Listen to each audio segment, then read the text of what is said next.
Hello everyone, welcome to G Centric. और इस video में मैं आज डिस्कस करूंगा गेट एग्जाम के बारे में। मैं जानता हूं आप में से बहुत सारे स्टूडेंट को ऑलरेडी अवेयरनेस होगी, ऑलरेडी इंफॉर्मेशन होगी, क्योंकि इंटरनेट की दुनिया है। यहां पर जरूरत से ज्यादा इंफॉर्मेशन मिल जाती है और फिर हमें डिसाइड करना पड़ता है कि क्या सही है क्या गलत है। तो इस ओवर इंफॉर्मेशन वाले दौर में कई बार हमें गलत इंफॉर्मेशन भी मिल जाती है। इसलिए ऐसे बहुत सारे मुझे पिछले कुछ दिनों में कॉल्स आए जिसमें बहुत सारे स्टूडेंट ऐसे थे जो कि 11th-12th अपना लॉकडाउन के, जो पिछले 2 साल से लॉकडाउन चल रहा है उसमें 11th-12th उनका घर बैठे हो गया और कई बार तो 12th का एग्जाम भी नहीं हुआ। और वो ऐसे स्टूडेंट अपना इंजीनियरिंग में एडमिशन लेते हैं और फर्स्ट ईयर में वो जब गूगल पे सर्च करते हैं कि इंजीनियरिंग में सबसे रेप्यूटेड एग्जाम कौन सा है, तो उसमें निकल के आता है गेट एग्जामिनेशन सबसे रेप्यूटेड एग्जाम है जो कि इंजीनियरिंग में होता है। तो ये वीडियो उन स्टूडेंट्स के लिए है, उन स्टूडेंट्स को समर्पित है जो सोच रहे हैं कि भविष्य में हम गेट का तैयारी करेंगे तो उससे रिलेटेड कुछ इंपॉर्टेंट अपडेट या कुछ इंपॉर्टेंट इंफॉर्मेशन जो पता होनी चाहिए। देखिए कई बार क्या होता है ना, हम लोग कोई भी खेल ऐसा, अगर मैं सपोज करो आपसे पूछूं कि चलो क्रिकेट खेलने चलते हैं, तो आप सुबह 6 बजे उठ के तैयार हो जाएंगे, हाँ चलो क्रिकेट खेलना है। क्यों तैयार हो जाएं? क्योंकि आपको रूल्स पता है क्रिकेट के। अगर मैं बोलूंगा चलो स्नूकर या फिर आपको हॉकी खेलना है, तो कई स्टूडेंट को हॉकी के रूल अगर नहीं पता है तो स्टूडेंट खेलने कैसे जाएंगे? तो किसी भी खेल के रूल्स और उसके बारे में सब कुछ इंफॉर्मेशन होगी तभी वो एग्जीक्यूट करेगा। सिमिलरली कोई भी एग्जाम, चाहे मैं गेट एग्जाम की बात नहीं कर रहा हूं, कोई भी एग्जाम XYZ, बहुत सारे स्टूडेंट जो जॉब में होंगे वो भी सुन रहे होंगे, आप मल्टीपल तरीके के एग्जाम भी आप दे रहे होंगे। ऐसे स्टूडेंट कोई भी अगर अपना एग्जाम लिखे तो उस एग्जाम को बहुत ही बेहतर ढंग से जाने, सबसे पहले उसके रूल्स क्या है, वो एग्जाम का पैटर्न क्या है, उसका सिलेबस क्या है, उसके बाद ही जर्नी स्टार्ट करना है। तो ऐसे एस्पिरेंट जो कि सोच रहे हैं कि गेट एग्जामिनेशन की तैयारी करेंगे हम भविष्य में, अभी हम फर्स्ट सेमेस्टर या सेकंड सेमेस्टर इंजीनियरिंग में हैं, बहुत सारे स्टूडेंट डिप्लोमा में हैं, क्योंकि महाराष्ट्र रीजन, गुजरात रीजन में बहुत सारे स्टूडेंट डिप्लोमा बैकग्राउंड से होते हैं, उसके बाद सेकंड ईयर में इंजीनियरिंग में एडमिशन लेते हैं। तो ऐसे स्टूडेंट भी प्रॉपरली इस वीडियो को देखिएगा, यहां पे मैं बहुत इंपॉर्टेंट इंफॉर्मेशन शेयर करूंगा और जो एग्जिस्टिंग जी सेंट्रिक यूजर्स है उनके लिए एक सरप्राइज रिवील करूंगा लास्ट में। लास्ट तक बने रहिएगा। ये वीडियो उन लोगों के लिए भी बहुत ज्यादा जरूरी है जो ऑलरेडी स्टार्ट कर चुके अपनी प्रिपरेशन, किसी इंस्टीट्यूट को फीस दे चुके हैं और उन्हें यह भी नहीं पता है कि सिलेबस क्या है, करना क्या है, पेपर में कितने नंबर का पेपर होगा, कितने घंटे का पेपर होगा, कितने क्वेश्चंस आएंगे, ये इंफॉर्मेशन नहीं है। आप प्रिपरेशन स्टार्ट कर चुके हैं, कोई दिक्कत नहीं है, इस वीडियो को देखिएगा, ये आपके लिए भी इंपॉर्टेंट है। ये वीडियो उन स्टूडेंट के लिए भी इंपॉर्टेंट है जो कि जॉब में है ऑलरेडी और जॉब के साथ साथ वो चाहते हैं कि मैं एमटेक या फिर पीजी करना चाहते हैं, तो पीजी करने के लिए, पीएचडी में बहुत सारे लोग इनरोल करना चाहते हैं, तो उसके लिए गेट स्कोर कार्ड की जरूरत पड़ती है, एक वैलिड गेट स्कोर कार्ड की। तो वो गेट स्कोर कार्ड के लिए भी तैयारी करते हैं, बट उनकी प्रिपरेशन या जॉब करते करते 4, 5, 6 साल 10 साल भी हो चुके हैं। ऐसे लोग भी मुझे फोन करे हैं जिनका 10 साल से जॉब कर रहे हैं और अब मन कर रहा है कि पीजी करें, तो उनको लेटेस्ट ट्रेंड के बारे में नहीं पता रहता है, तो वो भी इस वीडियो को जरूर सुनिएगा। ऐसे स्टूडेंट जो कि रेप्यूटेड ऑर्गेनाइजेशन में ऑलरेडी काम कर रहे हैं, लाइक ओएनजीसी में भी काम कर रहे हैं बहुत सारे स्टूडेंट, तो ऐसे लोग जो कि स्पॉन्सर्ड एमटेक करना चाह रहे हैं। स्पॉन्सर्ड एमटेक करने का मतलब है कि उसका जो फी वगैरह सारा चीज है, मतलब जॉब आपकी छोड़ना नहीं है, आपको जॉब से छुट्टी मिल जाती है एमटेक के लिए 2-3 साल के लिए, आप एमटेक करके वापस ज्वाइन करिएगा, तो इसको बोलते हैं स्पॉन्सर्ड एमटेक। ठीक है, बहुत डिटेल में नहीं बता रहा हूं, भी शॉर्ट में बता दिया। ऐसे स्टूडेंट के लिए भी ये वीडियो बहुत जरूरी है। इन शॉर्ट, जो स्टूडेंट भी गेट का तैयारी शुरू कर चुका है या फिर करने वाला है या फिर सोच रहा है, उन सभी के लिए ये वीडियो काम का होने वाला है। ठीक है, अब देखिए यहां पर सबसे पहले शुरू करते हैं हम लोग गेट एग्जाम। तो गेट का जो फुल फॉर्म है graduate aptitude test in engineering. तो ये इंजीनियरिंग का मतलब है, तो बहुत सारे स्टूडेंट समझते हैं कि इंजीनियरिंग में होंगे तभी दे सकते हैं या कब दे सकते हैं, सब कुछ बताऊंगा मैं, हर चीज बताऊंगा। ठीक है, तो इसका फुल फॉर्म सबसे पहले तो आपको पता होना चाहिए, graduate aptitude test in engineering. ठीक है, आप में से बहुत लोगों को नहीं भी पता है, कोई बड़ी बात नहीं है, कई बार बहुत सारी अच्छी अच्छी चीजों के फुल फॉर्म भूल जाते हैं। चलिए, तो सबसे पहले मैं आपको बताऊंगा कि गेट एग्जामिनेशन एक सबसे रेप्यूटेड एग्जाम है इंजीनियरिंग में। तो इंजीनियरिंग का सबसे रेप्यूटेड एग्जाम है और अगर हमने इंजीनियरिंग में एडमिशन लिया है तो इस एग्जाम के बारे में जानना जरूरी है। ठीक है, जानना जरूरी है। तो रेप्यूटेड एग्जाम है, साथ में ये क्या है, मल्टीपल डोर ओपन होता है। गेट एग्जामिनेशन से क्या होता है, इसका जो रिजल्ट आएगा, इसका जो स्कोर कार्ड बनेगा, उससे मल्टीपल डोर खुलेंगे। इंजीनियरिंग करने के बाद अगर आपके पास वैलिड गेट स्कोर कार्ड है, एक अच्छा गेट स्कोर कार्ड है, तो आपको बहुत करियर ऑप्शंस मिलेंगे, बहुत सारी अपॉर्चुनिटीज आपके सामने होगी जिसको आप बहुत अच्छे से यूटिलाइज कर सकते हैं अगर आपके पास अच्छी रैंक का गेट स्कोर कार्ड होगा तो। ठीक है, बाकी सब बताऊंगा गेट स्कोर कार्ड क्या होता है। सबसे पहले बात करते हैं गेट एग्जामिनेशन की। ठीक है, ये कौन कंडक्ट कराता है, कौन सी बॉडी? देखिए हर एग्जाम को कंडक्ट कराने के लिए एक बॉडी बनी हुई है, तो ये गेट एग्जामिनेशन अलग अलग आईआईटीज कंडक्ट करवाते हैं। हर साल एक आईआईटी जिम्मा उठाता है कि चलो इस साल मैं कराऊंगा, है ना। कभी खड़गपुर, कभी दिल्ली, कभी आईआईएससी बेंगलोर, हर आईआईटी क्या करता है, एक रिस्पॉन्सिबिलिटी लेता है और उस पर्टिकुलर ईयर में ये पहले ही अनाउंस हो जाता है कि इस साल में कौन आपका जो गेट का एग्जाम कौन कंडक्ट करवाएगा और सारे सेंटर, सारा पेपर। अब देखिए बहुत सारा मिसकंसेप्शन है कि जो आईआईटी, सपोज करिए आईआईटी दिल्ली आपका अगर गेट का एग्जाम कंडक्ट करवा रहा है तो बहुत सारे लोगों को यह होता है कि क्या आईआईटी दिल्ली ही पेपर सेट करेगा। तो हमें इनसाइड स्टोरी नहीं पता, हो सकता है 4-5 आईआईटी से पेपर मंगाते हो और फिर इसका एक कॉमन पेपर बनता हो। ठीक है, तो हमें पीछे की स्टोरी नहीं पता है कि पेपर वाकई जो आईआईटी ऑर्गेनाइज करवा रहा है गेट एग्जामिनेशन वही पेपर सेट करेगा या फिर इन पीछे की साइड में कि बहुत सारे अलग अलग आईआईटीज का भी इनपुट होगा, है ना। तो ये अभी ऑफिशियली कोई भी रिलीव नहीं, ह्यूमर्स होते हैं कि हाँ ये आईआईटी करा रहा है तो इसी आईआईटी का पैटर्न फॉलो होगा, ऐसा कुछ भी नहीं है। ठीक है, चलिए दूसरा चीज है कब होता है ये साल में आपका एक ही बार एग्जाम होता है और फरवरी के फर्स्ट और सेकेंड वीक में ये एग्जाम कंडक्ट होता है। ठीक है, पेपर 100 नंबर का पेपर होता है। जो लोग जानते होंगे वो हंस रहे होंगे कि सर ये क्यों बता रहे हो, बट बहुत ज्यादा जरूरी है। मैं खुद भी पर्सनली जब गेट की कोचिंग पहली बार गया था ना, मुझे पता ही नहीं था कि कितने नंबर का पेपर होता है।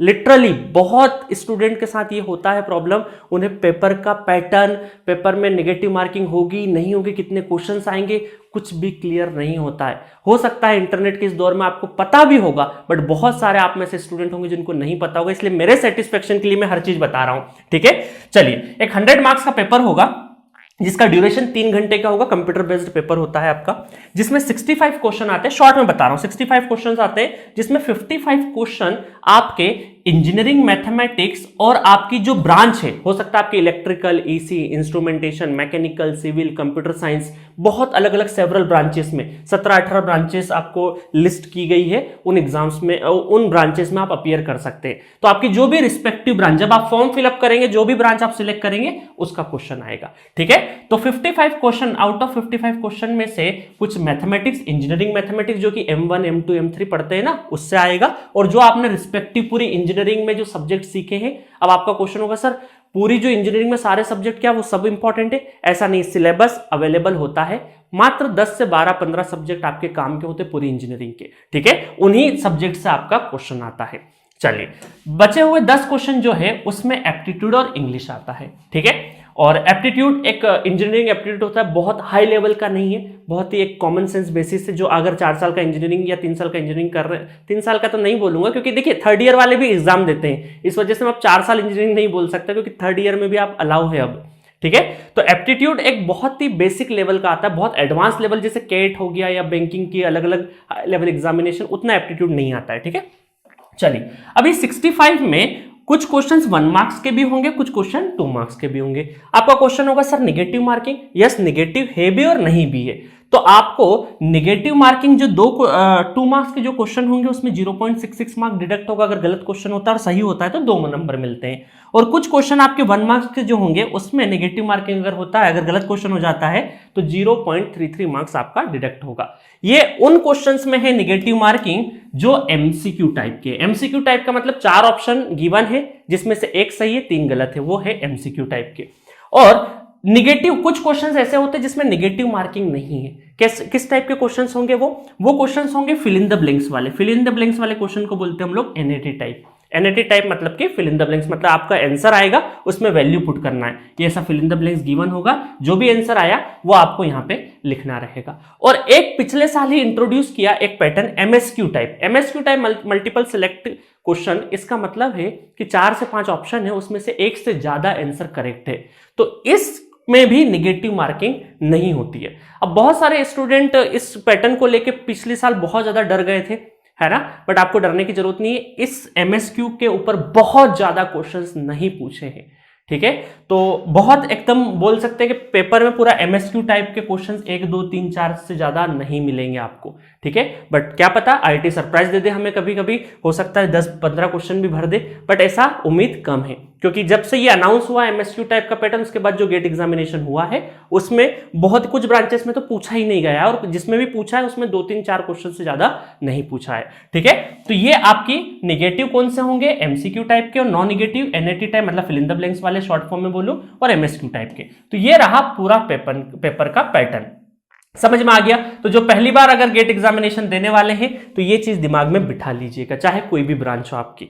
ठीक है, ये जनरलाइज वीडियो है, हर ब्रांच वाले के लिए ये जनरलाइज वीडियो बना रहा हूं मैं गेट का। ठीक है, चलिए अब आगे की इंफॉर्मेशन देखते हैं। यहां पर अब बहुत सारे स्टूडेंट बोलेंगे सर ये जो आप बताएं इतना अच्छा चीज 100 नंबर का पेपर, हमें कितना लाना रहेगा? एक अच्छा क्वालिफाई करने, गेट को क्वालिफाई करने के लिए कितना नंबर लाना पड़ेगा, और एक अच्छी जगह जाना है अगर, और कहां जाना है, क्या अपॉर्चुनिटीज है, क्या इंपॉर्टेंस है, वो भी आगे बताऊंगा मैं। ठीक है, तो उसको लेके आपको मैं बता देता हूं। सबसे पहले तो ये देखिए कि गेट का एग्जाम आप दे देंगे, ये जो 100 नंबर का जो पेपर है ना, ये 65 क्वेश्चन पेपर अटेम्प्ट करके आ गए आप घर, उसके बाद थोड़े दिन बाद रिजल्ट आएगा आपका, और रिजल्ट जो आपका जो आईआईटी हो जो रिजल्ट प्रोड्यूस करेगा, गेट का जो रिजल्ट होगा, जो स्कोर कार्ड आएगा आपका, जिसको स्कोर कार्ड बोलते हैं, उसमें 2 चीजें मेंशन होती हैं, है ना। वैसे तो बहुत ज्यादा और भी चीजें मेंशन होती है, बट 2 चीजें आपका क्या है, रैंक और स्कोर कार्ड नंबर। 2 चीजों पे सबसे ज्यादा फोकस होता है कि रैंक कितना है और स्कोर कार्ड नंबर क्या है। अब रैंक के बारे में तो आप सबको पता है, क्योंकि आप 11-12 की इंडस्ट्री से आए हैं, तो ऑल इंडिया रैंक तो आपने काफी सुना होगा। मतलब कि अगर मैं 1000 और 1 में कंपेयर करूं तो किसका रैंक अच्छा है? जिसका लोअर रैंक है उसका अच्छा माना जाता है ना। जिसका 10 रैंक है उसका अच्छा है, जिसका 1000 रैंक है उसके कंपैरिजन में थोड़ा सा बुरा है, ऐसा बोलते हैं हम लोग। तो रैंक के बारे में तो आप सबको इंफॉर्मेशन है कि ऑल इंडिया रैंक, जिसका अच्छा नंबर, जो अच्छा करके आया है पेपर में उसको फर्स्ट रैंक, सबसे अच्छा करके आया तो फर्स्ट रैंक, फिर 10, फिर 100, इस तरीके से रैंकिंग अलॉट होती है। ठीक है, ये जाती जाएगी। स्कोर कार्ड नंबर को लेके बहुत सारे स्टूडेंट को पता नहीं होता है। एक चीज मैं बताता हूं, जो स्कोर कार्ड नंबर है, स्कोर कार्ड नंबर, इसका एक फॉर्मूला होता है, और ये एक बड़ा सा फॉर्मूला ऑफिशियल वेबसाइट पे मिल जाएगा। एक फॉर्मूला होता है, उस फॉर्मूले के तहत स्कोर आपका काउंट किया जाता है, और ये जो स्कोर है आउट ऑफ 1000 होता है, आउट ऑफ 1000। इसका मतलब आप ये समझिए कि एग्जांपल से मैं शॉर्ट में समझा देता हूं आपको, कि जिसका फर्स्ट रैंक है उसका जो स्कोर होगा, स्कोर कार्ड नंबर होगा, वो 1000 होगा। ठीक है, ऐसा समझिए। जिसका पहली रैंक है उसका हम ये बोल सकते हैं उसका 1000 स्कोर है।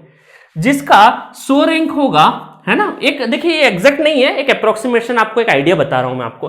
हो सकता है जिसका 10 रैंक है तो उसका हो सकता है 990 स्कोर कार्ड होगा। जिसका 100 रैंक है उसका हो सकता है 970 स्कोर कार्ड होगा, है ना। ऐसा आप ये मत करिएगा कि सर 1 का इतना तो 10 का इतना तो 1000 का कितना, ऐसा काउंट मत करना। ये मैं एक अप्रोक्स अपनी तरफ से एक अंदाजे वाला आपको समझाने के लिए एक रफ आइडिया दे रहा हूं। ठीक है, ये एग्जैक्ट आंकड़ा नहीं है। जिसका हो सकता है 1000 हो तो उसका हो सकता है 900 स्कोर कार्ड नंबर हो। इसका मतलब है कि इधर रैंक जैसे जैसे बढ़ती जाएगी, हजारों में रैंक जाती जाएगी, स्कोर कार्ड नंबर उतना ही कम होते जाएगा। सपोज करो आपका 10,000 रैंक है, तो हो सकता है आपका जो स्कोर है वो 350 से लगा के 380 के बीच में स्कोर कार्ड नंबर है। ठीक है, स्कोर कार्ड नंबर। इसका मतलब है कि रैंक क्या होती जाएगी, बढ़ती जाएगी, तो स्कोर कार्ड नंबर क्या होते जाएगा, आपका कम होते जाएगा, कम होते जाएगा।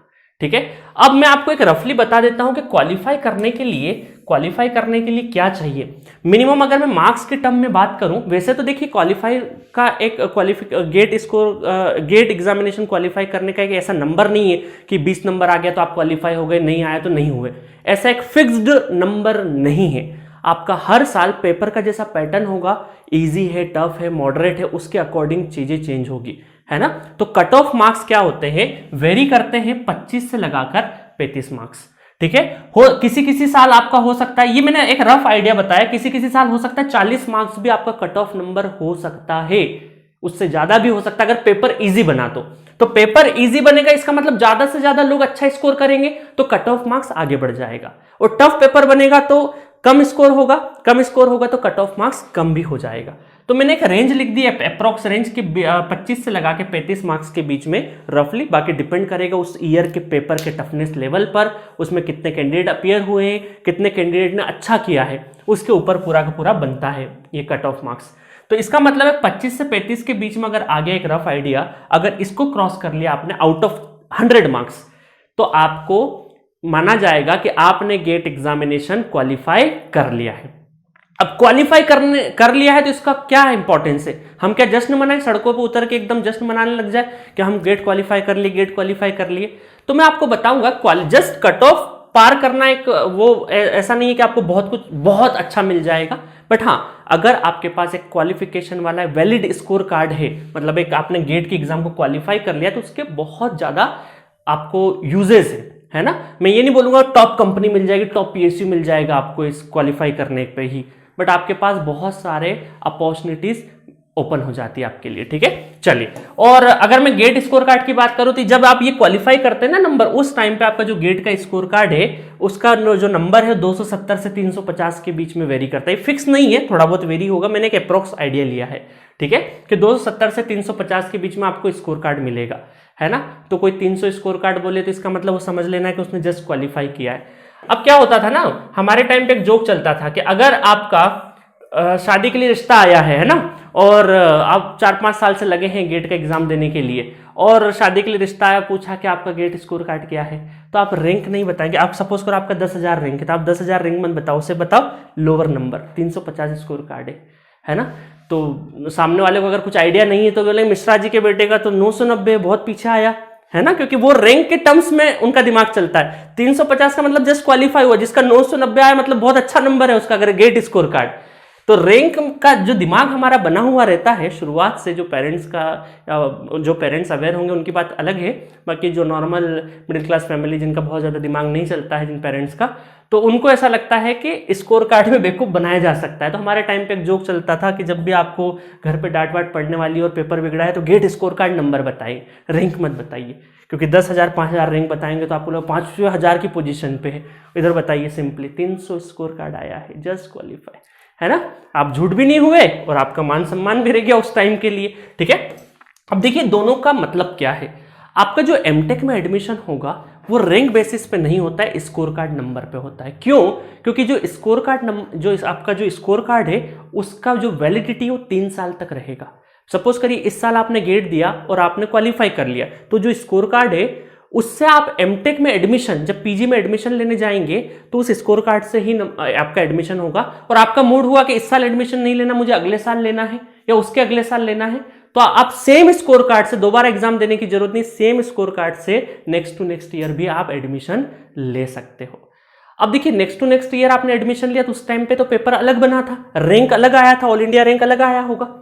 ठीक है, इस वजह से क्या होता है, स्कोर कार्ड नंबर का कॉन्सेप्ट लाया है कि 3 साल तक वैलिड है, तो कैसे डिस्टिंग्विश करेंगे कि ये इस साल का स्टूडेंट बेहतर है या 2 साल पहले जो गेट का एग्जामिनेशन हुआ था, क्योंकि पेपर का लेवल और सब कुछ अलग अलग होता है ना। तो इस वजह से एक गेट स्कोर कार्ड का कॉन्सेप्ट लेके आया और एडमिशन आपका जो होता है गेट स्कोर कार्ड नंबर पे ही होता है। ठीक है, आपको ये इन्फॉर्मेशन दी थी क्योंकि बहुत सारे स्टूडेंट को इन्फॉर्मेशन नहीं होती है। 1000 है इसका मतलब वो टॉप स्टूडेंट है, फिर जैसे जैसे डिक्रीज होते जाएगा तो हम अप्रोक्सीमेटली ये बोल सकते हैं कि आपका 650 से लगा के 800-900 के बीच में आपको आईआईटी मिलता है ना। अच्छा आईआईटी मिल जाता है 800, 900, 750 के ऊपर जो भी स्कोर है ना, उसमें क्या होता है आपको अच्छा आईआईटी मिल जाता है। फिर थोड़ा सा पीछे आएंगे तो न्यू आईआईटी, फिर एनआईटी और इस तरह की लिस्ट चलेगी, वो मैं यहाँ पे डिस्कस नहीं कर रहा हूँ। चलिए ये बात तय है। अब बहुत सारे स्टूडेंट का होगा सर इंपॉर्टेंस बता दीजिए कि क्या इंपॉर्टेंस है गेट की। तो सबसे बड़ी इंपॉर्टेंस क्या है, पहली चीज तो इंजीनियरिंग में हो रहा है। आपने अगर इंजीनियरिंग में एडमिशन ले लिया है तो अब इंजीनियरिंग तो आप बेहतर ढंग से करेंगे। जब बेहतर ढंग से कर ही रहे हैं तो क्यों ना एक उसका जो रेप्यूटेड एग्जाम होता है उसको क्वालिफाई कर लो, वो स्कोर कार्ड कब काम आ जाए क्या पता। इस वजह से आप गेट का स्कोर कार्ड 3 साल तक के लिए वैलिड होगा तो वो तो जरूर लीजिएगा, चाहे वो आप XYZ करियर में कुछ और करें, इंजीनियरिंग छोड़ के एक्टर बने या कुछ भी करें। बट अगर आपको टेक्निकल फील्ड में रहना है ना, और क्योंकि देखिए क्या होता है ना, जब हम इंजीनियरिंग में होते हैं तब हमें नहीं पता कि हमारी जिंदगी कहाँ जाएगी, और 4 साल की जब अपने एडमिशन ले लिया है तो उस इंजीनियरिंग को थोड़ा सा अच्छे से ही कर लेते हैं, और अच्छे से कर लेते हैं तो वही इंजीनियरिंग के सब्जेक्ट आएंगे। अभी मैं आपको बताऊंगा आगे चल के अगली स्लाइड में कि आपके इंजीनियरिंग में कौन कौन से सब्जेक्ट, क्या गेट का अलग आउट ऑफ बॉक्स सिलेबस होता है या इंजीनियरिंग के ही सब्जेक्ट इन्वॉल्व होते हैं, इसके बारे में भी आपको बताऊंगा। ठीक है, अलग से कुछ भी बहुत ज्यादा आपको आउट ऑफ बॉक्स चीजें करने की जरूरत नहीं है। चलिए इंपॉर्टेंस समझते हैं। तो गेट स्कोर कार्ड का इंपॉर्टेंस है कि 3 साल तक वैलिड है। दूसरा चीज है एमटेक और एमएस में अगर आपको एडमिशन लेना है विथ स्कॉलरशिप, तो अगर आपका क्वालिफाइड मतलब वैलिड गेट स्कोर कार्ड है तो आपका 12,400 रुपए पर मंथ मिलेगा, है ना। ये स्कॉलरशिप के ऊपर भी बवाल हुआ था, कुछ लोग बोल रहे थे 1-2 साल पहले आया था नोटिफिकेशन की बंद हो रहा है, नहीं हो रहा है, बट अभी चालू है। 12,400 पर मंथ आपको स्कॉलरशिप मिलेगी अगर वैलिड गेट स्कोर कार्ड है और आपने अगर एमटेक या एमएस में एडमिशन लिया है तो। अच्छा, अब देखिए अच्छी रैंक अगर आपकी है, टॉप स्कोर कार्ड है और अच्छी रैंक है आपकी, तो आपको डायरेक्ट इंटरव्यू कॉल आ जाता है पीएसयू में। पीएसयू कौन कौन सी है हमारे यहाँ, बहुत सारी, आप गूगल पे सर्च करेंगे तो महारत्ना, नवरत्ना, बहुत सारे तरीके की आपकी पीएसयूज है। और हर साल पीएसयू अपना कितनी वैकेंसी आएगी ये हर साल वेरी करती है। इस बार जब मैं ये वीडियो शूट कर रहा हूं तो इस ईयर बहुत सारे पीएसयू ने गेट के पहले ही अपने नोटिफिकेशन निकाल दी कि हम गेट एग्जामिनेशन से लेंगे आपको, ठीक है। तो गेट एग्जामिनेशन देने के बाद जो स्कोर कार्ड जनरेट होता है उसके बाद आपको अप्लाई करना होता है, उनके फॉर्म अलग से भरने होते हैं पीएसयूज के, ठीक है। और उनमें आपको डायरेक्ट इंटरव्यू कॉल आ जाता है। अब देखिए बहुत बार क्या होता है, स्टूडेंट का एक कॉमन डाउट होता है कि सर इस इंटरव्यू में क्या इंटरव्यू बेसिस पे हमारा सिलेक्शन होगा? नहीं, बहुत सारे पीएसयू में, जनरलाइज बता रहा हूं मैं, बहुत सारे पीएसयू में ये होता है कि 85% आपका जो गेट स्कोर कार्ड है उससे होगा और 15% इंटरव्यू होगा, 15% इंटरव्यू होगा। तो अगर आपका गेट स्कोर कार्ड अच्छा है और इंटरव्यू का जो वेटेज है वो 15% ही है, इंटरव्यू का जो वेटेज 15% है, और अगर आपका स्कोर कार्ड बहुत अच्छा है तो आपका इंटरव्यू थोड़ा बहुत बिगड़ता है तो भी कोई दिक्कत नहीं, क्योंकि 85% जो मेजर पोर्शन है वहां पे सिलेक्शन का जो क्राइटेरिया वो गेट स्कोर कार्ड है, ठीक है। बट कुछ ऐसे इंस्टीट्यूट है लाइक बीआरसी, इसरो, ऐसी संस्था जहां पर आपको इंटरव्यू बहुत अच्छा देना पड़ेगा, वहां गुड रैंक से भी काम नहीं चलेगा, इंटरव्यू बहुत अच्छा होना चाहिए आपका, है ना। बट बहुत सारे जो पीएसयू है वहां पर अगर अच्छा स्कोर कार्ड होगा, आपका इंटरव्यू अच्छा नहीं भी जाता तो भी सिलेक्शन हो जाता है। बट बीआरसी, इसरो जैसे संस्थान के लिए आपका इंटरव्यू बहुत मायने रखता है, ठीक है। चलिए, कुछ फॉरेन यूनिवर्सिटी जो कि जर्मनी और सिंगापुर में है, वो आपके गेट स्कोर कार्ड से डायरेक्टली आप एमएस कर सकते हैं वहां पे, ठीक है। कुछ स्टेट एग्जामिनेशन होती है जो असिस्टेंट इंजीनियर का आपको पोस्ट देती है, वो कई बार डायरेक्ट गेट से रिक्रूट करती है, गेट स्कोर कार्ड से रिक्रूट करती है। और अगर रिक्रूट नहीं भी करे और उनका सेपरेट एग्जाम ले तो उनका जो सिलेबस होता है वो आपका गेट सिलेबस ही होता है। जैसे अभी यूपीपीसीएल एई, यूपी में जो एई असिस्टेंट इंजीनियर का एग्जाम होने वाला है, उसका जो सिलेबस है वहां लिख दिया है कि गेट का सिलेबस है, मतलब जिसने गेट की तैयारी करी उस सेम सिलेबस वहां पर भी रिपीट होगा, ठीक है। बस एग्जाम 2 बार देना है आपको। तो और बहुत सारी जगह पे आपको बंगाल वगैरह में तो डायरेक्ट गेट से भी रिक्रूट किया जाता है, बहुत सारे स्टेट इलेक्ट्रिसिटी बोर्ड में। छठा नंबर इंपॉर्टेंट पार्ट है कॉलेज प्लेसमेंट। देखिए क्या होता है कि जो आपका गेट एग्जामिनेशन है वो आप अब तो 5th सेमेस्टर में और 7th सेमेस्टर में दे सकते हैं, मतलब 3rd ईयर में भी दे सकते हैं इंजीनियरिंग के और फाइनल ईयर में भी दे सकते हैं। मतलब आपका जब 8th सेमेस्टर होगा, 7th सेमेस्टर में ही आप गेट एग्जाम दे दोगे और उसके 8th सेमेस्टर के आसपास आपका क्या हो जाएगा, रिजल्ट आ जाएगा। उस टाइम पर कॉलेज में चलते हैं प्लेसमेंट, और जब प्लेसमेंट की कंपनी आती है और आपके पास अगर वैलिड गेट स्कोर है तो आप अपने रिज्यूमे में ऐड कर सकते हो। और क्योंकि जब आप इंटरव्यू डेस्क पे बैठते हो और आपके पास अगर एक अच्छा गेट स्कोर कार्ड है तो एक अलग इंपैक्ट पड़ता है और आपके रिज्यूमे को एक्स्ट्रा बनाता है दूसरे स्टूडेंट के कंपैरिजन में। तो प्लेसमेंट आपका थोड़ा आसानी से हो जाता है। मैं ये नहीं बोलूंगा उसी के बेसिस पर प्लेसमेंट हो जाएगा, वो तो कंपनी टू कंपनी डिपेंड करेगा उनकी रिक्वायरमेंट क्या है, ठीक है। बट फिर भी अगर आप इंटरव्यू डेस्क पे बैठे हैं और आपके पास अच्छा स्कोर कार्ड है तो वो आपको इंटरनल कॉन्फिडेंस देगा, प्लस आपकी बार्गेनिंग पावर इंटरव्यू डेस्क पे क्या रहेगी, अच्छी रहेगी। तो कॉलेज प्लेसमेंट में भी अगर आपके पास गेट स्कोर कार्ड अच्छा है, देखिए उससे क्या होता है, अगर आपके पास गेट स्कोर कार्ड है किसी स्टूडेंट के पास, अगर मैं सपोज करूं मैं ही रिक्रूट करने जा रहा हूं किसी इंजीनियरिंग कॉलेज में और मेरे सामने एक स्टूडेंट बैठा है जिसके पास वैलिड गेट स्कोर कार्ड है, इसका मतलब मेरे दिमाग में उसके लिए क्या बन जाएगा कि ये स्टूडेंट ने अपनी इंजीनियरिंग ईमानदारी से करी है और जो टेक्निकल सब्जेक्ट्स इसने बहुत अच्छे से पढ़े, मतलब सिंसियरिटी लेवल तो है। इसको मैं चाहूं तो नॉन टेक्निकल काम में भी लगाऊंगा तो सिंसियरिटी लेवल है, इसने कोई एग्जाम फेस किया है, इसका मतलब ये कहीं ना कहीं अच्छा करेगा। तो बहुत अलग अलग तरह की थिंकिंग हो सकती है प्लेसमेंट के टाइम पे जो आपको प्लेस्ड करेंगे, ठीक है। तो इसलिए कॉलेज प्लेसमेंट के टाइम पर ये स्कोर कार्ड बहुत इंपॉर्टेंट है। चलिए अब मैं आपको एक चीज और बताना चाहूंगा कि गेट एग्जामिनेशन की तैयारी करने से जो दूसरे एग्जाम्स में उसमें कैसे सपोर्टिव रोल होता है। सपोज करिए बहुत सारे ऐसे एग्जाम्स हैं जहां पे जैसे असिस्टेंट इंजीनियर का एग्जाम है, तो इसमें तो कई बार आपका गेट का एग्जैक्टली सिलेबस मैच करता है। जैसे जूनियर इंजीनियर का एग्जाम है, तो मैं ये तो नहीं बोलूंगा जूनियर इंजीनियर का जो सिलेबस है और गेट का बिल्कुल सेम है, ऐसा नहीं है। बट हाँ, कॉन्सेप्ट आप जो यहां पर पढ़ते हो, कोर जो कॉन्सेप्ट है वो वही है, सिर्फ यहां क्वेश्चन का लेवल बदलेगा। क्वेश्चंस का जो लेवल है वो सिर्फ और सिर्फ चेंज होगा, अदरवाइज कॉन्सेप्चुअली बहुत सारी चीजें आप यहां पर हर चीज पढ़ डालते हो। जेई में सिर्फ कॉन्सेप्ट वही है, बस क्वेश्चन का लेवल ऊपर नीचे होगा। ठीक है, गेट एग्जामिनेशन में अच्छा क्वेश्चन बनेगा, जेई में एकदम फैक्चुअल बेसिस क्वेश्चन बनेगा जिसका लेवल कम होगा। बट अगर आपने अच्छी तैयारी कर रखी तो यहाँ के पेपर्स आप आसानी से दे सकते हो। और इसके सिलेबस में हो सकता है 2-3 सब्जेक्ट एडिशनल हो जो गेट के सिलेबस में नहीं है, वो भी आपको पढ़ना पड़े, और कुछ हो सकता है नॉन टेक पोर्शन भी हो, वो भी पढ़ना पड़े। ठीक है, बट इसमें ये बोल सकते हैं कि इसके जो सिलेबस में चाहे इलेक्ट्रिकल, ईसी और इलेक्ट्रिकल, सिविल और मैकेनिकल ब्रांच की बात करूं तो आपके बहुत 60 to 70% सिलेबस लगभग गेट वाला मैच होता है। दूसरा है स्टेट पीएससी। स्टेट पीएससी भी अलग अलग एग्जाम लेने लग गई है, जो कि पोस्ट असिस्टेंट इंजीनियर का पोस्ट देती है, एसडीओ भी बोलते हैं कहीं कहीं पे। ठीक है, इसमें भी जो गेट का सिलेबस है उसका यहाँ पर असर देखा गया है। ठीक है, यहाँ का जो सिलेबस होगा, यहाँ का जो एग्जाम होगा, उसमें गेट का ही बहुत बड़ा लार्ज पोर्शन गेट का सिलेबस रिपीट होता है। आईएएस, बहुत सारे ऐसे कोर सब्जेक्ट, कोर ब्रांच वाले लाइक इलेक्ट्रिकल, मैकेनिकल, सिविल, ऐसे स्टूडेंट है जो अपना एडमिनिस्ट्रेटिव सर्विसेज में अपना इंजीनियरिंग इलेक्टिव लेना चाहते हैं, वहां पर भी गेट का सिलेबस काम आता है। एक्स्ट्रा पढ़ना पड़ेगा गेट के अलावा भी वहां पे, है ना। मैं ये नहीं बोल रहा सेम सिलेबस होगा, बट सपोर्टिव रोल प्ले यहां पर भी होगा।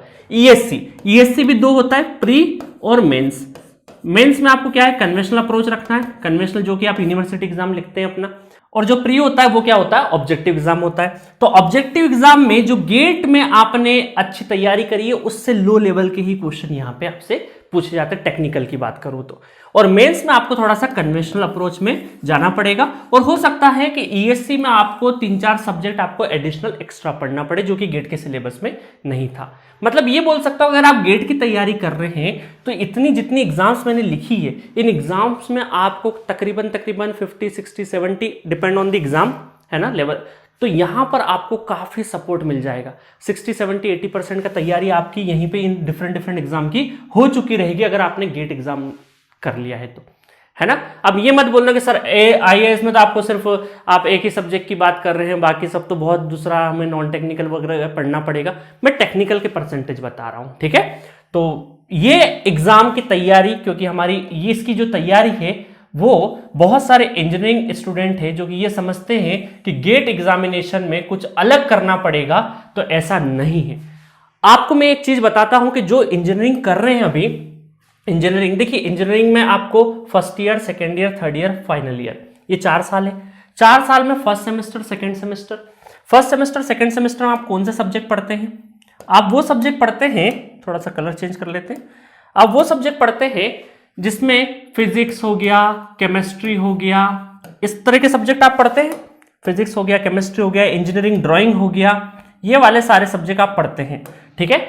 तो आपको ये सब गेट के सिलेबस में नहीं रहेगा। आपके फर्स्ट सेमेस्टर और सेकंड सेमेस्टर में, आपके फर्स्ट सेमेस्टर और सेकंड सेमेस्टर में जो M1 मैथमेटिक्स 1 और मैथमेटिक्स 2, बहुत सारी यूनिवर्सिटीज में जो M1 और M2 के नाम से इंजीनियरिंग मैथमेटिक्स 1 और इंजीनियरिंग मैथमेटिक्स 2 अलग अलग सेमेस्टर में जो आएगा वो आपके गेट के सिलेबस में है। और इंजीनियरिंग मैथमेटिक्स 15 नंबर का आता है, कितना आता है, 15 मार्क्स का गेट में फिक्स वेटेज है। किसी किसी ब्रांच में 13-14 भी चले जाता है, बट वो ऑफिशियली 15 नंबर का आता है, ठीक है। M1 और M2, M3 भी होता है, वो आता है आपका M3 किसमें, यहाँ पे थर्ड सेमेस्टर में।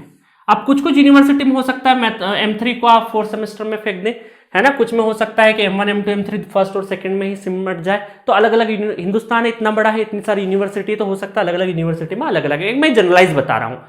तो जो फर्स्ट सेमेस्टर और सेकंड सेमेस्टर से आपको गेट के सिलेबस में M1 और M2, बाकी सारे सब्जेक्ट आपके गेट के सिलेबस में नहीं है, चाहे वो इंजीनियरिंग ड्राइंग हो, फिजिक्स हो, केमिस्ट्री हो, कंप्यूटर हो, बेसिक मैकेनिकल हो, बेसिक सिविल हो, क्योंकि पहले सेमेस्टर और सेकंड सेमेस्टर में जनरलाइज सारी ब्रांचेस का नॉलेज हम लोग लेते हैं। सेकंड ईयर में जब आते हैं हम लोग, तो सेकंड ईयर में जो सब्जेक्ट्स हैं आपके, थर्ड सेमेस्टर में आपके सपोज करिए 5 सब्जेक्ट है, तो आउट ऑफ 5 सब्जेक्ट आपके 3 से 4 सब्जेक्ट आपके गेट के सिलेबस में रहेंगे। मतलब गेट का सिलेबस थर्ड सेमेस्टर से स्टार्ट हो जाएगा, ठीक है। सिमिलरली फोर्थ सेमेस्टर में वापस से 5 सब्जेक्ट होंगे, इसमें से भी 3 से 4 सब्जेक्ट, 5 सब्जेक्ट में से 3 से 4 सब्जेक्ट आपके गेट के सिलेबस में होंगे। हर ब्रांच की बात कर रहा हूं मैं, है ना। थर्ड सेमेस्टर और फोर्थ सेमेस्टर में जो आपके 5-5 सब्जेक्ट होंगे, उसमें से 3 से 4 सब्जेक्ट आपके गेट के सिलेबस का हिस्सा होंगे ही होंगे, ठीक है। चलिए थर्ड ईयर में चले, थर्ड ईयर में 5th सेमेस्टर में आए, तो यहां पर भी आपके 1 से 2 सब्जेक्ट, या बोल सकते 1 से 2 नहीं, यहां पर भी आप ये मान के चलिए कि 2 से 3 सब्जेक्ट आपके रहेंगे आउट ऑफ 5, और यहाँ पर भी 2 से 3 सब्जेक्ट रहेंगे आउट ऑफ 5, हो सकता है 4 भी रहे, कोई बड़ी बात नहीं है। और जब 7 सेमेस्टर में रहेंगे आप, तो यहाँ पर 5 सब्जेक्ट में से हो सकता है आउट ऑफ 5 1 से 2 सब्जेक्ट ही रहे आपके गेट के सिलेबस में, और यहाँ तो लगभग एक आधा सब्जेक्ट रहा तो रहा, अदरवाइज यहाँ पर 0 भी हो सकता है, क्योंकि 8 सेमेस्टर में जो सब्जेक्ट होते हैं वहां से गेट का सिलेबस, जनरली सारी ब्रांचेस की बात कर रहा हूं, जो गेट का सिलेबस होता है उसके अंदर 8 सेमेस्टर से जो आपकी यूनिवर्सिटी में जो 5 सब्जेक्ट होते हैं उसमें से कोई भी सब्जेक्ट गेट के सिलेबस का हिस्सा नहीं होता है। मतलब मोटा मोटी मैं ये बोल रहा हूं कि आपका जो 90% सिलेबस है गेट का, वो फर्स्ट ईयर, क्योंकि फर्स्ट ईयर में मैथमेटिक्स M1 और M2 ज्यादा आ जाता है, और फर्स्ट ईयर, सेकेंड ईयर और थर्ड ईयर, मतलब first, second, third, fourth, fifth, sixth, है ना, और फर्स्ट और सेकेंड में सिर्फ मैथमेटिक्स, तो इसी से 90% आपका पेपर बनेगा। 90% पेपर जो है गेट का वो इन्हीं 3 साल से बनेगा। 10% मैं फाइनल ईयर को देता हूं, क्योंकि बहुत सारी जगह पे कई बार कंट्रोल सिस्टम कई बार 7 सेमेस्टर में देखने को मिला, कुछ ऐसे कुछ पेपर है जो गेट के सिलेबस का हिस्सा है बट 7 सेमेस्टर में पढ़ते हैं, तो ये 10% मैं यहां पे देता हूं। मतलब आपकी 4 साल के इंजीनियरिंग में 3rd semester, 4th semester, 5th और 6th, ये जो 4 सेमेस्टर है बहुत ज्यादा इंपॉर्टेंट है, और यहीं से सबसे ज्यादा पेपर जो सिलेबस का हिस्सा है, जो गेट सिलेबस है, वो इन 3rd, 4th, 5th, 6th, इनमें जो सब्जेक्ट आप सेमेस्टर में पढ़ते हैं वही गेट के सिलेबस का हिस्सा होते हैं। ठीक है, अब आप एग्जाम कब कब दे सकते हैं? देखिए, पिछले साल को अगर मैं छोड़ दूं, इससे पहले वाले जो सालों की बात करें, तो गेट एग्जामिनेशन आप सिर्फ और सिर्फ 7 सेमेस्टर में दे सकते थे। मतलब आप जब फाइनल ईयर में रहते थे, है ना, फाइनल ईयर या फिर पास आउट होने के बाद तो आप कभी भी दे सकते थे, बट 7 सेमेस्टर में आप एग्जाम देने के लिए लायक बन जाते थे। बट पिछले साल से रूल्स में चेंजेस हुए हैं, अब आप 5th सेमेस्टर, मतलब कि यानी कि 3rd ईयर में भी अगर हैं आप, 3rd ईयर में भी हैं और फाइनल ईयर में तो हैं, तब तो दे ही सकते थे, बट अब अगर आप 3rd ईयर में हैं तब भी आप गेट का एग्जाम दे सकते हैं। अब आपका एक कॉमन क्वेश्चन होगा कि सर 3rd ईयर में भी अच्छा स्कोर आ गया और फाइनल ईयर में भी अच्छा स्कोर आ गया, तो कौन सा लगेगा? तो दोनों में से जो बेस्ट होगा वो स्कोर कार्ड आपका काम आ जाएगा एमटेक करने के लिए। बट पीएसयू में क्या होगा? पीएसयूज में जो आपका करंट ईयर का स्कोर कार्ड है वही काम आता है ना। अभी तक तो ऐसा ही है, कोई पीएसयू बोल दे कि नहीं मुझे 2 साल पहले का स्कोर कार्ड चाहिए तो अलग बात है, बट जो मैक्सिमम पीएसयू है वो प्रेजेंट ईयर का ही, जिस ईयर वो नोटिफिकेशन निकालता है उसी ईयर का उन्हें स्कोर कार्ड चाहिए रहता है। चलिए, अब बहुत सारे ऐसे स्टूडेंट हैं जो डिप्लोमा करते हैं, खासकर मेरे महाराष्ट्र के बहुत सारे स्टूडेंट हैं जो कि डिप्लोमा करते हैं, एवं महाराष्ट्र और गुजरात से बहुत ऐसे स्टूडेंट हैं जो डिप्लोमा करके सेकेंड ईयर में डायरेक्टली एडमिशन लेते हैं। वो बोलते हैं कि सर हमको मैथमेटिक्स हमने M1 M2 नहीं पढ़ा, तो क्या हमें समझ आएगा? क्या ये सब्जेक्ट हमें डायरेक्टली समझ में आ जाएंगे? बिल्कुल आ जाएंगे। अगर आप G-सेंट्रिक एप्लीकेशन पे जाओगे, किसी भी सब्जेक्ट को देखोगे तो हमने 0 लेवल से पढ़ाया है, और बाकी इंस्टीट्यूट में भी जाओगे तो आपको बेसिक लेवल से पढ़ाया जाएगा। ठीक है, कोई ऐसी बात नहीं है कि आपको समझ में नहीं आएगा। तो डिप्लोमा कैंडिडेट भी टेंशन ना ले, अगर आप इंजीनियरिंग में एडमिशन लेते हैं डिप्लोमा के थ्रू सेकेंड ईयर में, तो ये प्रोसीजर से आप गुजरेंगे, और जो आपने भले 11th 12th में जो बेसिक्स नहीं पढ़े कोई दिक्कत नहीं है, 0 लेवल से आप पढ़ेंगे तो सब कुछ समझ में आएगा। हमारे यहाँ तो ये अश्योर कर सकता हूं कि सारे सब्जेक्ट 0 लेवल से स्टार्ट करे हैं, आपको कुछ भी नहीं आता ये मान के पढ़ाया है। ठीक है, चलिए आगे चलते हैं। एलिजिबिलिटी, बहुत सारे लोग एलिजिबिलिटी को लेके भी बहुत ज्यादा टेंशन में होते हैं। कोई भी एज बार नहीं है, आपको लगे मैं 60 साल का हूं तब भी आपको गेट एग्जामिनेशन देना दीजिए, आप कोई दिक्कत नहीं, कोई भी एज बार नहीं है, आप कभी भी किसी भी उम्र के पड़ाव पे गेट एग्जाम दे सकते हैं। दूसरा चीज है इंजीनियरिंग, जो खास बात है इंजीनियरिंग के 3rd ईयर में अब आप दे सकते हैं, ये नई बात है। फाइनल ईयर में तो दे सकते थे, तो पुरानी बात है, कोई दिक्कत नहीं है, कोई एज बार नहीं है। इंजीनियरिंग के 3rd ईयर से आप स्टार्ट करके लाइफ में कभी भी दे सकते हैं, बस एक ग्रेजुएशन डिग्री होना चाहिए। अच्छा, इंजीनियरिंग के अलावा भी आप जाके ऑफिशियल वेबसाइट पे देखिएगा, कुछ कुछ बीएससी और इन लोगों के लिए भी प्रोविजंस दे रखे हैं कि लेटर, मतलब बोल सकते हैं बीएससी जिसने किया है और उसके बाद फिर इंजीनियरिंग में आया है, या फिर कुछ डिफरेंट डिग्रीज, कुछ ऐसी डिग्रीज है जो वो खुद भी एलिजिबल है गेट एग्जाम देने के लिए, तो वो आप चेक कर सकते हैं। मैं यहाँ पे मोटा मोटी इंजीनियरिंग के लिए ही बात कर रहा हूँ। और दूसरा एक और नया फीचर ऐड किया है कि सपोज करो आपकी ब्रांच इलेक्ट्रिकल है, तो आप दूसरी ब्रांच से, या मैकेनिकल है तो क्या दूसरी ब्रांच से आप एग्जाम दे सकते हैं? बिल्कुल दे सकते हैं। अब कौन सी ब्रांच से दे सकते हैं, है ना, मैं एग्जाम्पल लिया हूं, आप एक ब्रांच में पढ़ रहे हैं और आप चाह रहे हैं कि मैं दूसरी ब्रांच में अपियर होकर एग्जाम दे सकता हूं, तो वो भी दे सकते हैं। अब वो चेक करने के लिए आप ऑफिशियली जाइए, उसमें एक टेबल दे रखी है आईआईटी ने, है ना, हर साल एक टेबल आती है जिसमें इलेक्ट्रिकल ईसी में भी दे सकते हैं, ये मैं लिख रहा हूं, है ना, मुझे भी याद नहीं है किसमें क्या है क्योंकि हर साल चेंज हो रहा है। तो इलेक्ट्रिकल वाला इंस्ट्रूमेंटेशन में भी अपीयर हो सकता है, या फिर इंस्ट्रूमेंटेशन वाला इलेक्ट्रिकल में भी अपीयर हो सकता है। तो इस तरीके की ब्रांचेस है। अब ऐसा नहीं कर सकते इलेक्ट्रिकल वाला मैकेनिकल में अपीयर हो जाएगा, ऐसा नहीं, अपने मन से नहीं सिलेक्ट कर सकते। उन्होंने दे रखी है कि कौन सी ब्रांच के लिए क्या ऑप्शन है, तो लिमिटेड ऑप्शंस होते हैं, वो दे सकते हैं। आप मल्टी ब्रांच में भी अपना एट अ टाइम एक साल में ही एक से ज्यादा ब्रांच में अपना एग्जाम दे सकते हैं। तो ये पूरा रहा कि किस तरीके से इंजीनियरिंग चलता है। गाइस जो इंजीनियरिंग में है प्लीज अपना जो टाइम है वो वेस्ट मत करिए। आपने जो इंजीनियरिंग किया है वो अच्छे से करिए, और गेट में कुछ भी नया नहीं है, जो आप पढ़ते हैं उनको बेसिक लेवल से पढ़ते जाइए। ये वीडियो इसलिए बना रहा हूं क्योंकि बहुत सारे 11-12 के जो एस्पिरेंट है जो बड़े शहर में रहते हैं वो उनको तो ऑनलाइन अच्छा कुछ मिल गया ऑप्शंस, बट जो विलेज और रूरल एरिया में रहते हैं उनका 11-12 के बेसिक्स काफ़ी हिले और वो डायरेक्ट इंजीनियरिंग में एडमिशन ले लिए हैं।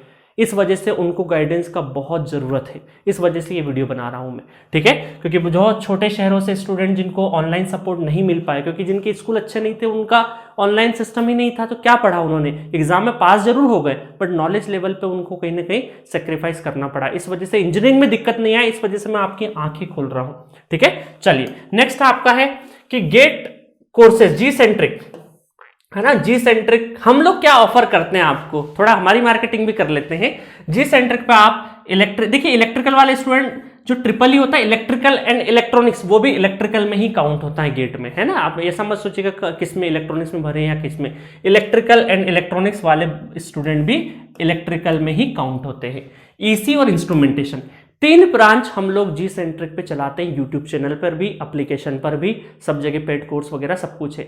आज एक इंपॉर्टेंट बात मैं रिवील कर रहा हूं, पहली बार जी सेंट्रिक के प्लेटफॉर्म पे 2 ब्रांच और इंट्रोड्यूस होने वाली है, जिसका नाम है पहला सिविल ब्रांच स्टार्ट होने वाली है। कब स्टार्ट होगी, बहुत ही जल्दी, 1 से 2 हफ्ते के अंदर सिविल ब्रांच का आपको इंट्रोडक्शन, फैकल्टी सब कुछ मिल जाएगा। और दूसरी ब्रांच है कंप्यूटर साइंस एंड आईटी, है ना, CSIT, मतलब कंप्यूटर साइंस ब्रांच भी स्टार्ट होने वाली है जी सेंट्रिक पर। आप में से ढेरों स्टूडेंट हैं जो अभी इस टाइम पर कॉलेज में हैं और हमें मैसेज करते हैं अपने दोस्त को लेके कि सर इलेक्ट्रिकल इसी इंस्ट्रूमेंटेशन से हमारे पास तकरीबन 30,000 स्टूडेंट जुड़े हुए हैं एप्लीकेशन पे, और वो आते हैं कि सर हमारा एक दोस्त है सिविल में, क्या आपके यहाँ सिविल के कोर्सेस है। तो अभी तक हमें ना करना पड़ता था, हम ये बोलते थे कि मैथमेटिक्स और एप्टीट्यूड पढ़ लीजिए, बाकी नहीं है हमारे यहाँ पे, क्योंकि हमारे ये इंडिविजुअल सब्जेक्ट्स भी है, तो मैथमेटिक्स और एप्टीट्यूड पढ़ते थे बहुत सारे अलग अलग ब्रांच के स्टूडेंट, और वो हमें रिक्वेस्ट करते थे कि सर आप सिविल, कंप्यूटर साइंस, मैकेनिकल कब स्टार्ट करेंगे। हम हमेशा मना करते थे, बट इस साल से बहुत ही प्रॉपर प्लानिंग, क्योंकि जी सेंट्रिक पे जब तक हम लोग एक प्रॉपर प्लानिंग के साथ एक अच्छा फैकल्टी, अच्छा कंटेंट जब तक नहीं हमारे पास आता, जब तक रिलीज नहीं करते हैं। तो अब हमारे पास अच्छे लोग, अच्छी एक टीम आ चुकी है। तो सिविल और कंप्यूटर साइंस, मैकेनिकल के लिए सॉरी अभी के लिए, बट जल्दी ही मैकेनिकल भी स्टार्ट होगा, अभी मैं अनाउंस नहीं कर रहा हूं और ना ही कुछ आगे का श्योरिटी दे रहा हूं आपको। इसलिए प्लीज, क्योंकि हम लोग क्लियर है, स्टूडेंट को ऐसा नहीं कि प्रॉमिस कर दिया और फिर फुलफिल नहीं हुआ। सिविल ब्रांच और कंप्यूटर साइंस और आईटी ब्रांच, ये दोनों ब्रांच अब स्टार्ट होने वाली जी सेंट्रिक पर, और बहुत ही बेहतरीन फैकल्टीज, लगभग 3-4 सब्जेक्ट हो भी चुके हैं सिविल ब्रांच में, जल्दी ही देखने को मिलेंगे आपको, ठीक है। चलिए अब मैं कोर्स की बात करता हूं, ये सरप्राइज था। और प्लीज मेरी विनती है, ऐसे जो इलेक्ट्रिकल इसी इंस्ट्रूमेंटेशन के जो कॉलेज में स्टूडेंट है, प्लीज हम लोग कोई भी पेड मार्केटिंग नहीं करते, आप ही हमारे लिए मार्केटिंग करते हैं। तो प्लीज आप अपने जो दोस्त है सिविल ब्रांच में या कंप्यूटर साइंस ब्रांच में, उनको बोलिएगा जी सेंट्रिक एप्लीकेशन पर या जी सेंट्रिक यूट्यूब चैनल पर जल्दी से आपका सिविल और CS भी बहुत अच्छे से चालू होने वाला है एट अफोर्डेबल कॉस्ट, क्योंकि जी सेंट्रिक पर जितने भी कोर्स है बहुत ही एक नॉमिनल प्राइस में एक अफोर्डेबल स्ट्रक्चर के तहत बनाए हैं। आप एक एक करके सब्जेक्ट देखिए, यहां पर हमारे कोर्सेज में क्या है, इंडिविजुअल सब्जेक्ट ले सकते हैं। जब आप इंजीनियरिंग में हैं तो आप एक एक करके सब्जेक्ट 249 रुपीज से हमारे यहाँ सब्जेक्ट स्टार्ट होते हैं, और एक एक करके आप बिना फाइनेंशियल बर्डन के जैसा जैसा लगते जाए वैसे वैसे कोर्स लेके आप अपनी तैयारी चालू कर सकते हैं। दूसरा है मंथली बेसिस पे भी मिलता है, जो जॉब में है, जो ऐसे स्टूडेंट जो एक बार तैयारी कर चुके हैं वो मंथली कोर्स भी ले सकते हैं, 1 महीने के लिए पूरा पैकेज आपका एक पर्टिकुलर ब्रांच का मिल जाता है। बाकी हमारे 23 के कोर्सेज और 24 के कोर्सेज भी अवेलेबल है। अभी ये जो कोर्सेस है वो 3 ब्रांच के लिए अवेलेबल है। हो सकता है मेरा जो वीडियो है बहुत बाद में अगर आप देख रहे हो तो जब तक सिविल और कंप्यूटर साइंस के भी कोर्सेस आ चुके होंगे या लॉन्चिंग हो चुकी होगी, अगर आप बहुत बाद में देखेंगे इस वीडियो को तो, है ना। और अगर बहुत बाद में देखेंगे तो सिविल और मैकेनिकल के वीडियो सिविल और कंप्यूटर साइंस के वीडियोस आप यूट्यूब पे देख सकते हैं और उसके बाद एप्लीकेशन से परचेस कर सकते हैं। अच्छा, अब वीडियो के टाइप में क्योंकि अलग अलग टाइप की चीज चलती है, लाइव क्लास, रिकॉर्डेड क्लास, बहुत सारी चीज चलती है। हम लोग चलाते हैं हाइब्रिड मॉडल। हाइब्रिड मॉडल में हम लोग क्या करते हैं, वेल फॉर्म रिकॉर्डेड वीडियोस आपको प्रोवाइड करते हैं with real time doubt discussion in G Centric app chat box. G Centric app के अंदर एक चैट बॉक्स बना हुआ है, वहां पर आप recorded well form recorded videos बिल्कुल जीरो लेवल से एडवांस लेवल तक बनाए हैं, उनको पढ़िए अपने टाइम टेबल के हिसाब से, हमारे टाइम टेबल के हिसाब से नहीं, अपने टाइम टेबल के हिसाब से। और रियल टाइम में जहां पर भी आपको डाउट हो तो चैट बॉक्स में एक माइक भी बना हुआ है, माइक में आप अपना ऑडियो रिकॉर्ड करके अपना डाउट भेज सकते हैं, अपना इमेज भेज सकते हैं सॉल्यूशन का, और तो डायरेक्टली फैकल्टी आपको यहां पर रिप्लाई करती है। ठीक है, डायरेक्ट फैकल्टी से कनेक्ट करवाते हैं आपको। तो यहां पर वेल फॉर्म रिकॉर्डेड वीडियोस देखिए और चैट बॉक्स में अपना डाउट सॉल्व करिए। देखिए गाइस, अब मैं ये नहीं चाहता इंजीनियरिंग एस्पिरेंट से कि जब आपने इंजीनियरिंग में एडमिशन ले लिया, आप इंजीनियरिंग थोड़े से बड़े हो गए, अब आपके लिए मुझे टाइम टेबल सेट करना पड़े, तो वो बिल्कुल सही बात नहीं है। आप अपनी लाइफ के खुद जिम्मेदार हैं। अब आपका एक एक डिसीजन आपकी जिंदगी को इंपैक्ट करेगा। तो आप अपने सहूलियत के हिसाब से हम गाइड कर सकते, चलना आपको है। तो हम एक चीज नहीं बता सकते, जो भी बेस्ट होगा हम बता रहे हैं आपको अपने हिसाब से। एटलीस्ट अपनी पढ़ाई का टाइम टेबल तो आपको अपने अकॉर्डिंग सेट करना है। क्योंकि मुझे बहुत सारे स्टूडेंट मिले जो कोर्स परचेस करने के बाद ये मुझसे बोलते हैं कि सर हमारा टाइम टेबल सेट कर दीजिए। अरे आप छोटे बच्चे नहीं हैं, प्लीज थोड़ा सा आपको अपने आप को समझना पड़ेगा। आप अपने आप को बहुत अच्छे से जानते हैं, आपके पेरेंट्स भी इतना आपको अच्छे से नहीं जानते। आप कहाँ गलती करते हैं, कहाँ मक्कारी करते हैं, कहाँ आपको कॉन्फिडेंस आता है, कहाँ अंडर कॉन्फिडेंस। अपने बारे में आपसे अच्छा आपके बारे में कोई नहीं जानता। इसलिए ऑनेस्ट, अपने प्रति ईमानदार रहिए जिंदगी में, और ऑनेस्टी के साथ अपना एक टाइम टेबल बनाइए, गोल डिसाइड करिए कि मुझे जिंदगी में क्या करना है, और उसके हिसाब से अपनी प्लानिंग तय करिए।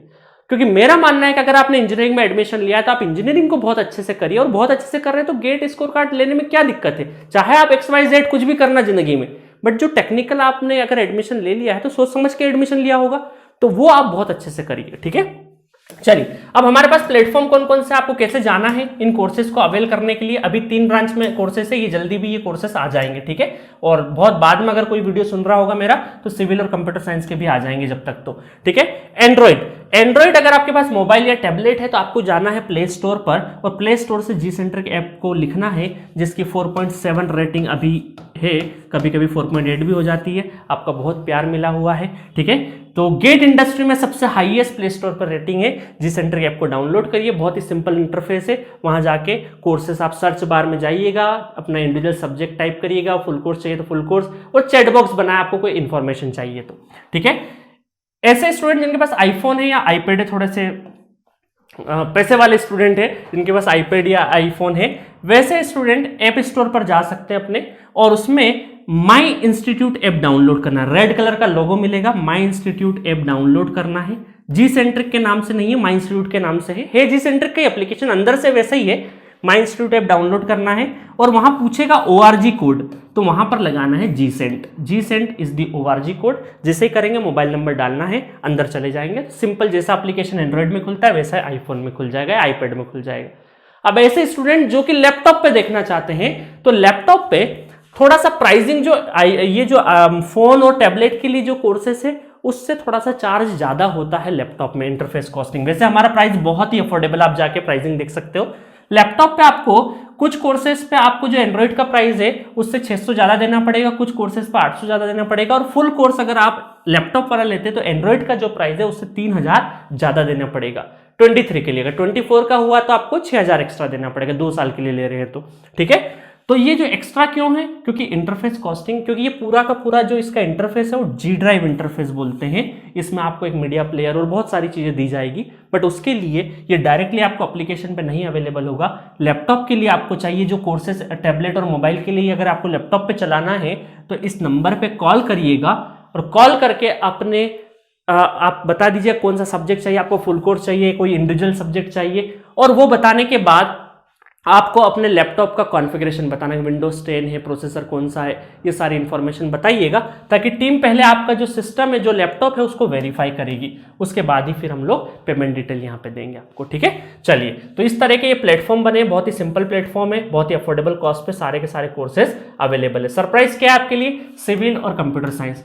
तो प्लीज ऐसे स्टूडेंट जो इलेक्ट्रिकल ईसी इंस्ट्रूमेंटेशन से हमसे कई दिनों से जुड़े हुए हैं, आप अपने कॉलेज के दोस्तों को जो सिविल और कंप्यूटर साइंस के हैं उनको अवेयर कर दीजिए कि यहाँ पर सिविल और कंप्यूटर साइंस के बेहतरीन कोर्स आने वाले हैं और एक से एक फैकल्टी आने वाली है। मैं खुद एक्साइटेड हूँ उन फैकल्टी को आपसे इंट्रोड्यूस कराने में, ठीक है। चलिए नेक्स्ट चलते हैं हम लोग। और भी कोई आपको गाइडेंस चाहिए, कोई भी गाइडेंस चाहिए है ना, चाहे गेट एग्जामिनेशन का हो, कुछ भी हो, आपको करियर रिलेटेड या जॉब में है बहुत सारे स्टूडेंट, उनको अगर कुछ गाइड चाहिए तो आप व्हाट्सएप कर सकते हैं, कॉल कर सकते हैं, है ना। पहले व्हाट्सएप कर दीजिएगा तो ज़्यादा बेहतर रहेगा, तो एक आपको टाइम दे दिया जाएगा कब आपको कॉल करना है, क्योंकि कई बार मैं कॉल पे अवेलेबल नहीं होता हूँ, क्योंकि ये जी सेंटर का ऑफिशियल कॉलिंग नंबर है, तो कॉलिंग टाइम पर ही। अच्छा, एक चीज़ और बता देता हूँ आपको, ये कॉल आपको 11 बजे से लगाकर 8 PM तक करना है, ठीक है। रात को 11 बजे कई लोग घुमा देते हैं घंटी, सर 10 बजे, 11 बजे, 12 बजे, है ना, ऐसा नहीं करना है। एक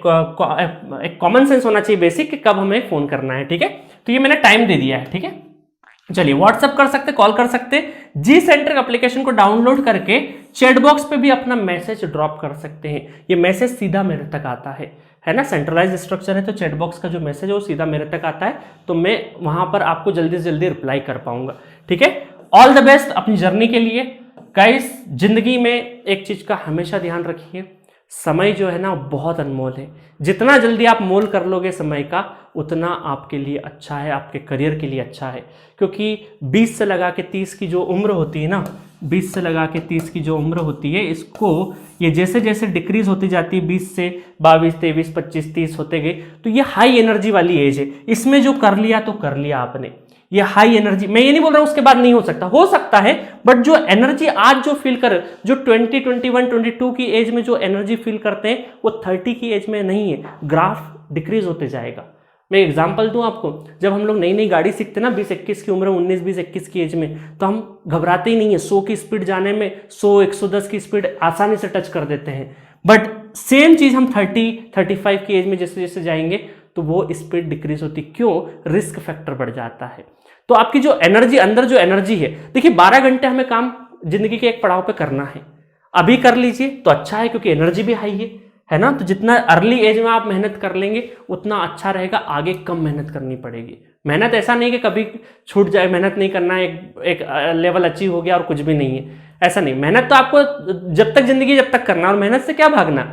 बट ये है कि एक सेटिस्फाइड, जो आपने सोचा है, वो जो आपने ड्रीम देखा है वहां तक पहुंच जाए, तो वो हाई एनर्जी वाले में ही आप काम कर ले तो ज्यादा बेहतर रहेगा, ठीक है गाइस। मेरी तरफ से आप सबको शुभकामनाएं। ऐसे स्टूडेंट जो आप प्लान कर रहे हैं अपनी गेट एग्जामिनेशन का, उनको बहुत बहुत शुभकामनाएं आपके आने वाली जर्नी के लिए। ऐसे स्टूडेंट जो ऑलरेडी तैयारी कर रहे हैं, उनको भी ऑल द बेस्ट। जो भी आपके डाउट्स हो, बहुत अच्छे से पढ़ाई करते रहिए, रिवीजन बहुत अच्छे से करते रहिए। और ऐसे स्टूडेंट जो जॉब में है और वो चाहते हैं कि हम किसी और इस जॉब से खुश नहीं और थोड़ा सा एक लेवल बढ़ाना चाहते हैं, वो स्टूडेंट भी टाइम निकाल के कंटिन्यूस एफर्ट डालिए, मंजिल एक दिन जरूर मिलती है, ठीक है। तो कंटिन्यूटी रखना है अपने को, अपना गोल एक डिसाइड करिए कि क्या करना है जिंदगी में। मैं ये नहीं बोल रहा हूँ कि सिर्फ गेट एग्जामिनेशन, यहाँ तो गेट एग्जामिनेशन का लेक्चर था, इस वजह से पूरा इसका बताया, बट जिंदगी में जो भी करना है वो टारगेट बनाइए और उसके पीछे लग जाइए। कंटिन्यूअस एफर्ट और खुद के प्रति ईमानदारी बरतिए।